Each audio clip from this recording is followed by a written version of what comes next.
শুধু একটা উদাহরণ দিলাম। আমি নবীকে বিশ্বাস করি, আমানতু বিল্লাহি ওয়া মালাইকাতিহি ওয়া কুতুবিহি ওয়া রুসুলিহি, আমি রাসূলকে বিশ্বাস করি, কিন্তু আমার নবীকে আমি বিশ্বাস করি, সবাই আমরা বিশ্বাস করি, কিন্তু আমি বললাম আমার নবী শেষ নবী না, আমার নবী আখিরি নবী না, আমার নবীর পরে আরো দুনিয়াতে নবী আসবে, ঈমান থাকবে? হ্যাঁ, এই কাদিয়ানীরা কি বলে? মির্জা গোলাম আহমদ কাদিয়ানী কি নবী বলে না? গোলাম আহমদ কাদিয়ানী ভারতের গুরুদাসপুরে জন্ম, তাও একটা চোখ কানা। কোন নবী কি কানা ছিল? ওই বেটার এক চোখ নাই, কানা, এ বলে নবী ছিল। এই আমাদের দেশে যে কাদিয়ানীরা বলে। তো নবীকে বিশ্বাস করি, কিভাবে বিশ্বাস করবে? একদল তো নবীকে শেষ নবী মানে না, আবার আরেক দল আছে কয় আল্লাহর যেমন ক্ষমতা আমার নবীরও তেমনই ক্ষমতা।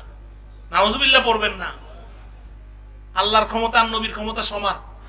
হ্যাঁ, আল্লাহ আল্লাহ, নবী নবী, নবীকে নবীর জায়গায় রেখে সম্মান করতে হবে, আল্লাহকে আল্লাহর জায়গায় রেখে সম্মান করতে হবে, ঠিক কিনা বলেন? তো এজন্য ঈমান শিখতে হবে। আমরা ঈমানদার মুসলমান, আমাদের পরিচয় কি?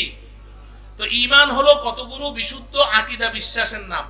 আর ইসলাম, ইসলাম হলো আমার বাহ্যিক অঙ্গ প্রত্যঙ্গের মাধ্যমে কতগুলো কর্মকাণ্ডের নাম, ঠিক কিনা বলেন?